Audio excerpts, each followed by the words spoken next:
तो Bryonia alba का common name क्या है? व्हाइट ब्रायनी, ठीक है, या इसे वाइल्ड होप भी कहते हैं। ये कुछ देखने में ऐसा दिखता है। It is best adapted to person of gouty और रूमेटिक डायथेसिस, ठीक है, ऐसे पर्सन जिनको गाउट या कोई भी रूमेटिक प्रॉब्लम हो उनके लिए ये बेस्ट अडेप्टेड होती है। It is so called bilious attack, या ऐसे लोग जिनको थोड़ा सा लीवर से या बाइल से रिलेटेड प्रॉब्लम होती है उसमें भी ये काफी इंडिकेट करती है। अच्छा, तो Bryonia patient are irritable, incline to be vehement and angry, ठीक है, बहुत जल्दी उनको क्या होता है, गुस्सा आ जाता है और चिड़चिड़ापन उनके स्वभाव में रहता है। ही आर सी डार्क और black hair and dark complexion, ठीक है, डार्क हेयर होंगे और थोड़ा सा कॉम्प्लेक्शन भी कैसा होगा, डार्क कॉम्प्लेक्शन होगा। And for muscular fibre dry nervous and slender people, ठीक है, नर्वस और स्लेंडर पीपल होते हैं जैसे कि नक्सबोम का। पहले तो क्या हुआ कि इरिटेबल होते हैं, थोड़े से भी कोई बात ऐसी बोल दिया है जो उनके मतलब की नहीं है या उनके मन का नहीं है तो चिड़चिड़ापन होगा, ऐसा क्यों कर दिया, वैसा क्यों कर दिया, इस टाइप का। इंक्लाइन टू वेमेंट एंड एंग्री हो गया, डार्क कॉम्प्लेक्शन इस टाइप का होगा। एंड फर मस्कुलर बॉडी होगी थोड़ा सा। स्लेंडर पीपल का क्या मतलब होता है? स्लेंडर पीपल यूज्ड अबाउट, पतला दुबला सा। अपने टुकड़े हाँ, लो। दुबला पतला जो होता है, थोड़ा सा थिन इन एंड, दूसरों की कमी निकालने वाला। नहीं, यहाँ पर इसका जो मतलब है ये है थिन इन एन अट्रैक्टिव वे, मतलब ये है दुबली पतली लेकिन देखने में थोड़ा सा अट्रैक्टिव टाइप के हैं, तो वो स्लेंडर पीपल होते हैं जैसे कि नक्सबोम का। सर ये वेहमेंट क्या होता है? इंक्लाइंड टू बी वेमेंट भी एंग्री की तरह ही यूज करते हैं इस वर्ड को, ठीक है, बहुत ज्यादा, जैसे क्रोध आना, incline to be vehement and angry. फिर वो इसके सर बाद, सिलेंडर का डिस्पोजिशन होता है सर शायद ना, हाँ, वो जिसमें वो मतलब सिलेंड्रिकल दूसरों में डिस्पोजिशन कमी अलग निकाल होता है देते जो कि फास्फोरस में एक रूब्रिक पाया जाता है, सिलेंड्रिकल डिस्पोजिशन, उसमें ये होता है दूसरे की कमी को इधर उधर मतलब फैलाना, जैसे नहीं हैं। किसी जी को सर। कमी करना इधर उधर या उसको नीचा दिखाना, ये करना, वो सिलेंड्रिकल डिस्पोजिशन अलग होता है, ठीक है, यहाँ पर सिलेंडर डिस्पोजिशन लिखा हुआ है। तो pain stitching tearing worse at night, अब देखो स्टिचिंग पेन जो ब्राइनिया का होता है that is very much peculiar of it, ठीक है, बहुत इसका पिक्यूलियर होता है और इसकी मॉडलिटी भी बहुत इंपॉर्टेंट होती है। जैसे आपको पता है कि ब्राइनिया की जो भी मॉडलिटी है कैसे है, मोशन से क्या होता है, इसको एग्रेवेशन हो जाता है, कोई भी जो इसका कंप्लेन होता है that will aggravate bye motion, तो इसका स्टिचिंग पेन भी मोशन से बढ़ जाएगा। इंस्पिरेशन से भी इसका स्टिचिंग पेन, मान लो इसको यहाँ पर एक चुभन जैसा दर्द हो रहा है तो वो जरा सा भी पेशेंट चलेगा तो दर्द बढ़ जाएगा। इवन सांस भी अगर पेशेंट ले रहा है तो भी वो दर्द बढ़ जाएगा, खांसने पर भी बढ़ जाता है। अम्यूलेशन बाय एब्सोल्यूट रेस्ट, अब पेशेंट एकदम चुपचाप बैठा है, चुपचाप लेटा है, चुपचाप खड़ा हुआ है, देन उसका जो स्टिचिंग पेन है that will be relieve. And lying on painful side, और एक क्या मॉडलिटी है कि जिस साइड में इसको पेन हो रहा है अगर उसी साइड में पेशेंट लेट जाएगा या उस साइड में किसी तरह से प्रेशर लगेगा देन इसका स्टिचिंग पेन क्या होगा, रिलीव होगा। तो वेरी वेरी इंपॉर्टेंट सिम्टम ये, तो सारी चीजें इसके बारे में याद रखना है कि स्टिचिंग पेन होगा, मोशन से एग्रेवेशन होगा, इंस्पिरेशन से कफिंग से एग्रेवेशन हो जाता है, एब्सोल्यूट रेस्ट से आराम होता है, और पेनफुल साइड में लेटने से भी आराम हो जाता है। जैसे मान लो ये पेशेंट है और इसके कहाँ लेफ्ट साइड में दर्द दिखा रहा है कहाँ, ठीक है, वैसे तो Bryonia is basically right sided remedy, तो मान लो अगर इनको राइट साइड में पेन हो रहा है स्टिचिंग टाइप का और ये राइट साइड में ही करवट करके लेट जाए तो उसका पेन क्या होगा, आराम हो जाएगा। और किस किस मेडिसिन में ये है, और ये है टीलिया में और पल्सिटिला में, कि पेशेंट को आराम होता है bye lying on painful side में। जबकि इसका काली कार्ब क्या होता है, kali carb is just opposite, मतलब काली कार्ब में भी स्टिचिंग टाइप का पेन होता है, लेकिन अगर काली कार्ब के पेशेंट में राइट साइड पेन हो रहा है तो किस साइड लेटने पे उसको आराम होगा, लेफ्ट साइड से। यस, हाँ, तो याद रखना है काली कार्ब में अपोजिट साइड में लेटने से आराम होगा। अगर वो पेनफुल साइड में गलती से भी पेशेंट लेट गया तो उसका जो कंप्लेन है वो क्या होगा, बढ़ जाएगा। ये देखो राइट साइडेड कंप्लेन है, राइट साइड लेट गए आराम हो गए, थोड़ा सा भी चलने फिरने से इनका स्टिचिंग पेन बढ़ जा रहा है। Excessive dryness of mucus membrane, again this one is very very important symptom of this medicine, कि एक्सेसिव ड्राइनेस होता है म्यूकस मेम्ब्रेन का, ठीक है। अब देखो इनके सब लिप्स वगैरह को यहाँ एकदम से ड्राई हो गए, अभी जैसे गर्मी आ रही तो कुछ लोगों को ऐसा होगा ना कि एकदम ड्राई हो जाएगा पूरे उनका जो लिप्स वगैरह है ये फटे फटे से दिखाई देंगे। तो this is the symptom of Bryonia. Entire body, ठीक है, excessive dryness of mucus membrane of entire body, पूरी बॉडी के जो म्यूकस मेम्ब्रेन है वो भी क्या होगा, ड्राई हो जाएगा। Lips and tongue dry and past and cracked, lips भी ड्राई हो जाएगा, टंग भी ड्राई होगा, स्टूल भी ड्राई हो जाएगा, इवन इतना ड्राई हो जाएगा एज इफ बर्न, ऐसा लगता है जैसे जला हुआ स्टूल निकल रहा है, इतना ड्राइनेस वहां पर होता है। Cough dry hard racking with scanty expectoration, even खांसी भी इसकी कैसी होती है, सूख जाती है एकदम से, खांसते खांसते पेशेंट परेशान हो जाएगा और निकलेगा भी तो बहुत थोड़ा सा एक्सपेक्टोरेशन उसमें निकलेगा। ठीक है, यूरिन कैसा है, डार्क एंड स्कैंटी, यूरिन भी कैसा है, स्कैंटी है। और उसके साथ में thirst is very important, Bryonia का जो थर्स्ट है ये भी बहुत ज्यादा इंपॉर्टेंट है, उसको थर्स्ट बहुत लगती है। और large quantity of water at large interval होता है इनका। तो excessive dryness of mucus membrane समझ में आ गया, मतलब पूरा माउथ से लेके एनस तक इनका क्या होता है, ड्राइनेस ड्राइनेस ड्राइनेस ही रहता है। Even stool dry as if burn, और कफ भी इनका सूख जाता है। फिर इसके बाद इनका आता है vicarious menstruation. Again this one is very very important symptom. Vicarious menstruation, nose bleed when menses should appears. ठीक है, अब इनका मान लो मेंसेस का टाइम है, तो मेंसेस ना होकर क्या हुआ, नाक से खून आने लगा, जरूरी नहीं नाक से खून आए, हो सकता है कान से भी खून निकल आए। ठीक है, तो मेंसेस, विकैरियस मेंस्ट्रुएशन का मतलब है कि मेंसेस के समय bleeding from any other part of body except than the normal route, जो नॉर्मल होता है उससे किसी अलग पार्ट ऑफ बॉडी से अगर ब्लीडिंग हो रही है तो that is known as vicarious menstruation. अब देखो इनको आंख से ही इस तरह से खून निकलने लगा। ठीक है, तो इसमें कोई कंफ्यूजन विकैरियस मेंस्ट्रुएशन में? No sir. ओके, ठीक है, ब्लड स्पिटिंग हो सकता है, हिमोप्टाइसिस हो सकता है, कुछ भी हो सकता है। इसके बाद आते हैं एलिमेंट फ्रॉम सैग्रीन, मॉर्टिफिकेशन एंड एग्रेन। सैग्रीन मतलब होता है जैसे चिढ़, ठीक है, वेक्सेशन, किसी को चिढ़ाना और फिर इसके बाद उसको कोई कंप्लेन हो जाए। या मॉर्टिफिकेशन का मतलब होता है जैसे किसी की इंसल्ट हो जाना, किसी की बेइज्जती हो जाना, उस कंडीशन में भी अगर इनको कोई कंप्लेन डेवलप हो जाए। तो एलिमेंट फ्रॉम सैग्रीन, मॉर्टिफिकेशन जैसे कि कोलोसिंथ में होता है, और स्टेपिसेग्रिया में, नहीं हम लोग पढ़े थे कि कोलोसिंथ का पेशेंट बहुत ज्यादा अगर उसको गुस्सा आ गया फिर इसके बाद क्या होता है, उसको कोई कंप्लेंट डेवलप हो सकती है। इसी तरह स्टेपिसेग्रिया में होता है कि वो अपने एंगर को क्या करता है, सप्रेस करता है, जब जब एंगर को सप्रेस करेगा तो पेशेंट को कोई प्रॉब्लम हो सकती है।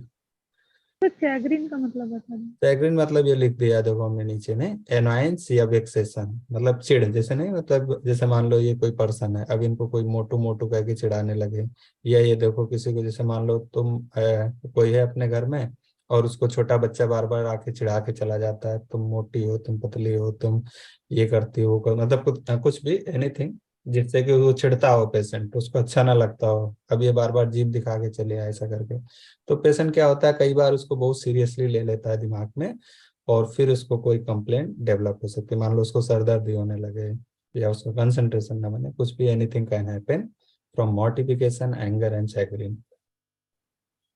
Element with chilliness and coldness हो सकता है।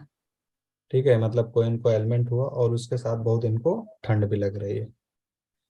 After anger chilly but with head hot and face red.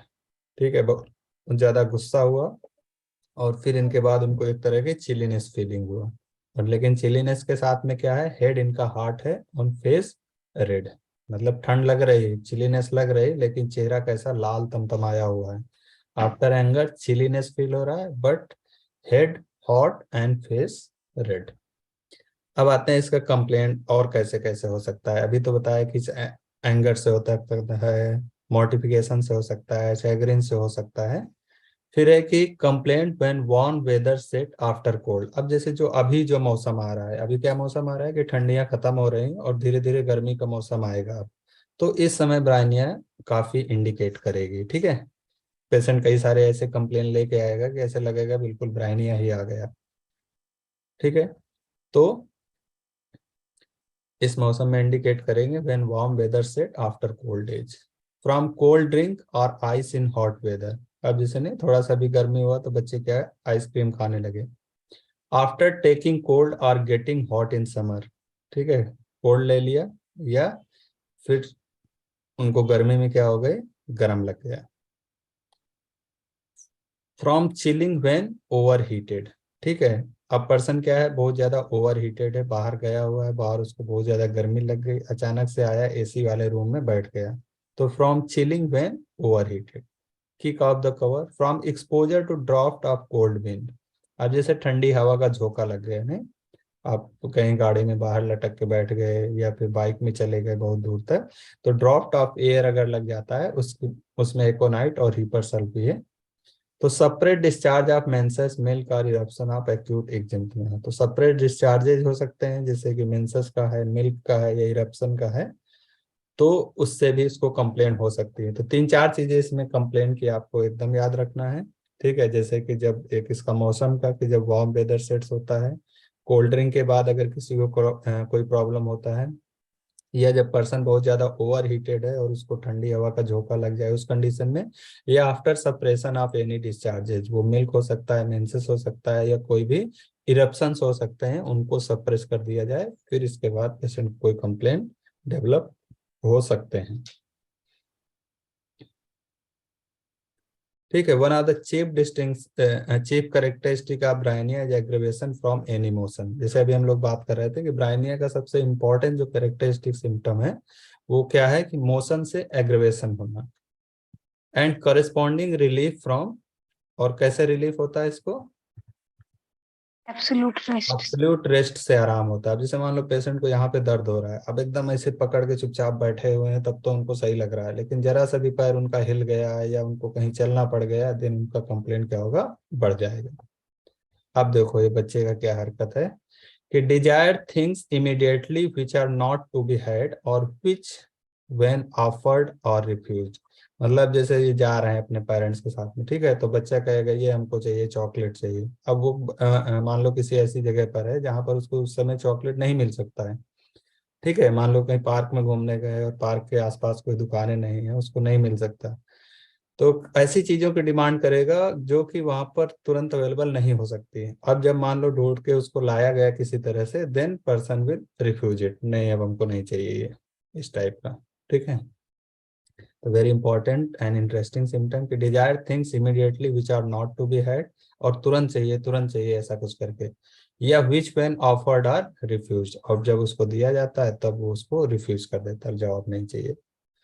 Children dislike to be carried और टू बी रेज्ड। अब देखो कुछ बच्चे होते हैं, जैसे कौन सा बच्चा होता है जो कि मतलब अगर उसको गोदी ले लो, थोड़ा बहुत इधर उधर टहलाओ तो उसको अच्छा लगता है, मतलब वो अगर रो रहा होगा तो शांत हो जाएगा। हाँ, कैमोमिला का बेसिकली ये फीचर होता है कि पर्सन रिलीव व्हेन कैरीड, मतलब उसको आप गोदी ले लो और इधर उधर टहलते रहो तो उसको अच्छा लगेगा। ठीक है, तो इसका पेशेंट क्या है, इस डिसलाइक टू बी कैरीड, मतलब ये गोदी में लेके उसको चुप करना चाहते हैं तब भी उसको अच्छा नहीं लग रहा है, और टू बी रेस्ट, ना उसको कोई उठाए ना उसको कोई कैरी करे इधर उधर। इसको तीनों सिम्टम इंपॉर्टेंट है, इसका मॉडलिटी याद रखिए, डिजायर थिंग्स याद रखिए, और children dislike to be carried.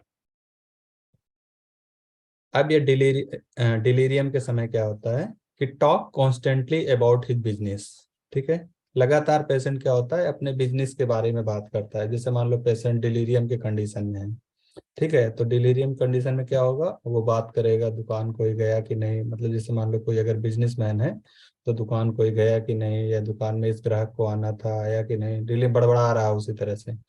तो ये ऐसा जरूरी नहीं कि डिलीरियम के समय ही बात करें, ये रूब्रिक ऐसे भी है कि talk constantly about his business, मतलब अगर आप हमेशा अपने बिजनेस के बारे में ही बात करते रहते हैं, देन आप राइनिया का ये सिम्टम है। ठीक है, और business is related with anything which is your profession. ठीक है, जैसे मान लो अगर आप इस समय पढ़ाई कर रहे हैं तो पढ़ाई भी एक तरह का बिजनेस है। अगर आप हमेशा हर जगह पर पढ़ाई की बात करते रहते हैं तो ये भी क्या हो जाएगा, ये भी रूब्रिक आपका लग जाएगा, कि talk constantly about his business. मतलब आप कहीं शादी में गए, पार्टी में गए, वहां पर भी एलेंस की नोट चल रही है, बोरिक मटीरिया मेडिका चल रही है, कैंट्री बैटरी चल रही है, वही बात कर रहे हैं आप सबसे, तो this rubric can be applicable. Desire to get out of bed and go home, this is very very important symptom, कि desire to get out of bed, मतलब पेशेंट लेटा हुआ है लेकिन वो वहां से उठ के घर जाना चाहता है, भले ही वो घर पर ही लेटा हो। ठीक है, तो desire to get out of bed and go home. तो और कौन कौन सी मेडिसिन है इसमें, एक्टिया और हाइवसाइनस। इस सिम्टम में कोई कंफ्यूजन तो नहीं? नहीं sir. Constant motion of left arm and left leg. अब जैसे मान लो पेशेंट है, ठीक है, ये कोई लेटा हुआ है, इसको कोई बीमारी है, लगातार उसके मोशन हो रहा है left arm and left leg का, तो एपोसाइनम हेलिबोरस की constant motion of left arm and left leg. Patient can not sit up from nausea and faintness, this symptom is very important. मतलब जैसे ही बैठेगा उसको फेंट हो जाएगा या उसको नाउसिया आएगा, तो चुपचाप उसको लेटे रहना पड़ेगा। फिर इसके बाद है great thirst for large quantity at long interval. अब इसका देखो प्यास बहुत इंपॉर्टेंट है, जिसे नहीं प्यास से कंपेयर करते हैं हम लोग, आर्सेनिक से कंपेयर करते हैं इसका। तो आर्सेनिक में क्या है कि small quantity of water eight small interval. ठीक है, मतलब पेशेंट क्या करेगा, एक सिप पानी का लेगा और फिर इसके थोड़ी देर बाद फिर एक सिप लेगा, फिर उसको रख देगा। जैसे मान लो पेशेंट बेड पे लेटा हुआ है, कोई इसको बीमारी है, तो थोड़ी थोड़ी देर में एक एक घूंट करके वो पानी पीता रहता है। तो स्मॉल क्वांटिटी ऑफ वाटर अगर लेता है छोटे छोटे इंटरवल में, तो मेडिसिन क्या हो जाएगी, आर्सेनिक। और एक पेशेंट है जैसे कि उसने क्या किया, एक जग पानी पी लिया एक बार, या 2-4 गिलास एक बार पी लिया, और फिर 3-4 घंटे के लिए छुट्टी, फिर जब उसको प्यास लगी तो फिर से वो बहुत सारा पानी पी गए, then this is the indication of Bryonia. अब देखो इनका जो हेडक होता है, तो हेडक इज आल्सो इम्पोर्टेंट। इनका हेडक है कि when stooping as if brain would burst through the forehead. मतलब जब भी पेशेंट ऐसे स्टूपिंग करके मान लो पढ़ रहा है, कुछ कर रहा है, तो ऐसा लगेगा जैसे उसका हेड को है बस्ट हो जाएगा। हेडक फ्रॉम आयरनिंग, ठीक है, वेरी इंपॉर्टेंट। जैसे मान लो घर में कुछ कपड़े वपड़े प्रेस करना पड़ गया, कुछ हो गया, तो इनको क्या हुआ, सर दर्द होने लगा। तो इसमें दो मेडिसिन है, one is Bryonia and other is Sepia, कि headache from ironing. Headache on coughing, मतलब बहुत ज्यादा पेशेंट को खांसी आ रही, तो उसका क्या हुआ, सर दर्द भी करने लगता है। जिसने इसमें सूखी खांसी थी, कोई एक्सपेक्टोरेशन नहीं निकल रहा था, तो खांसते खांसते इतना पेशेंट को क्या हुआ, सर दर्द करने लगा। Headache in morning after rising and when first opening the eye. इनका हेडक मॉर्निंग में स्टार्ट होता है, धीरे धीरे बढ़ता रहता है शाम तक।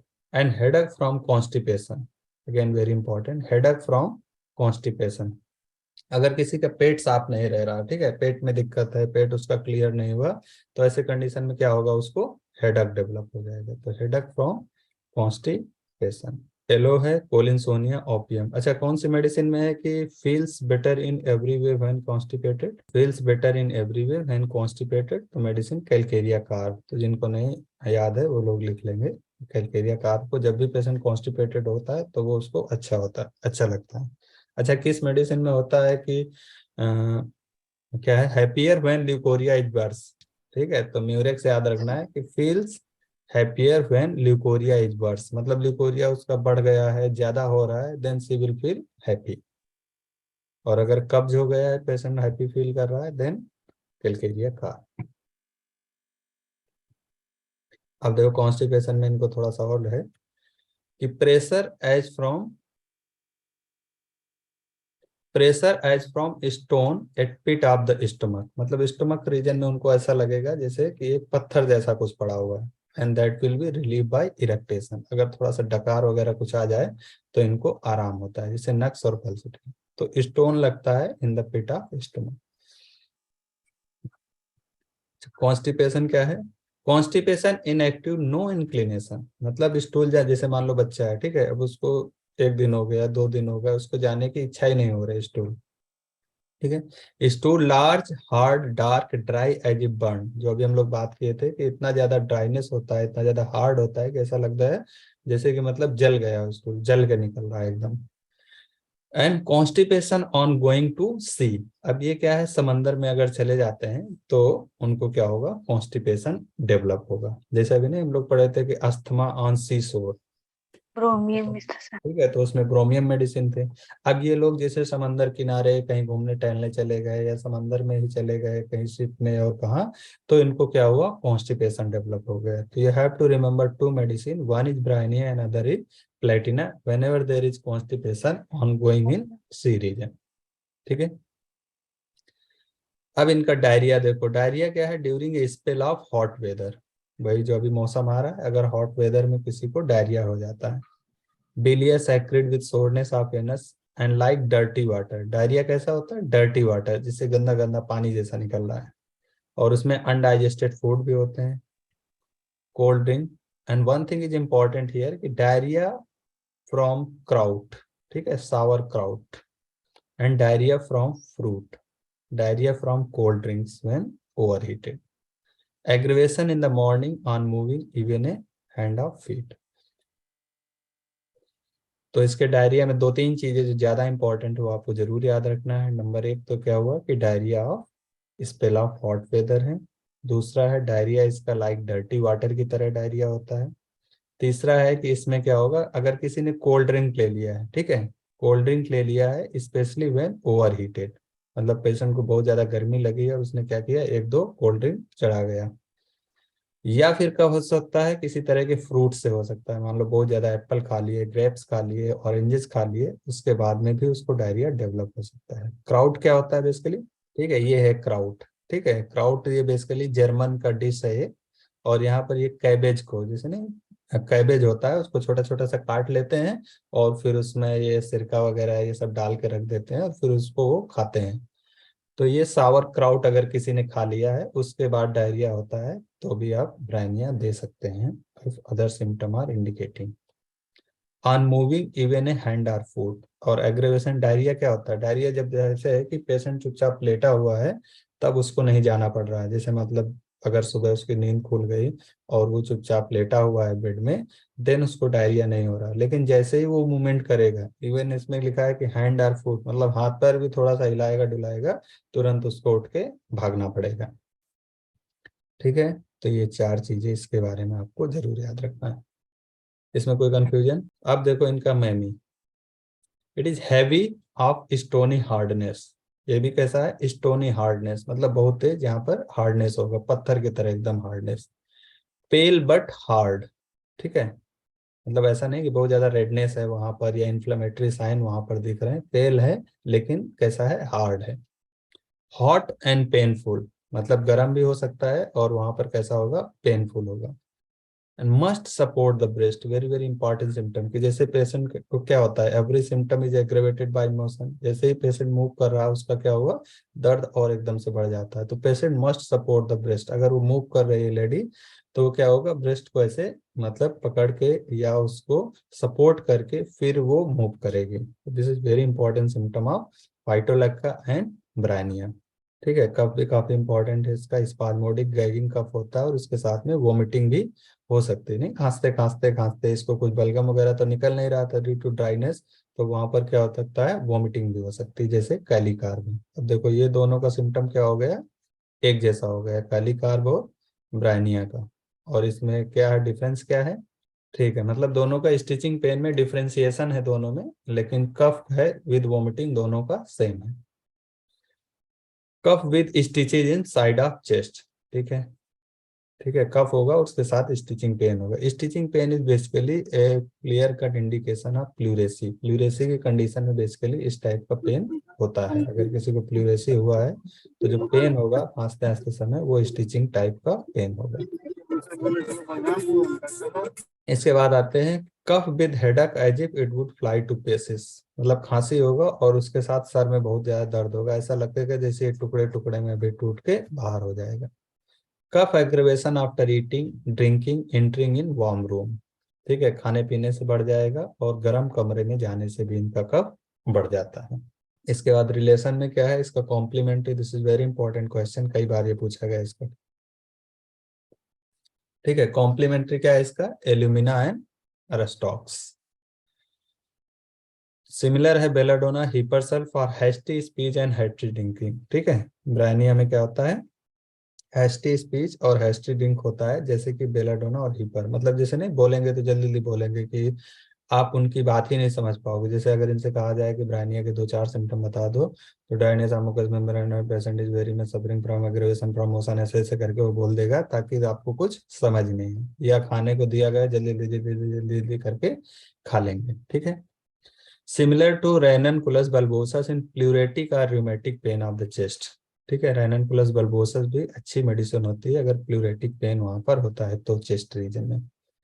Similar to Ptelea and aching heaviness in hepatic region, emulation lying on right side, नहीं ये ब्रैकेट में मेडिसिन थी टेलिया और पल्सेटिला है, किस चीज के ब्रैकेट में थी, जहां पर उसका जो पेन था चेस्ट का that was getting relieve bye lying on painful side, तो उसमें टेलिया और पल्सेटिला भी।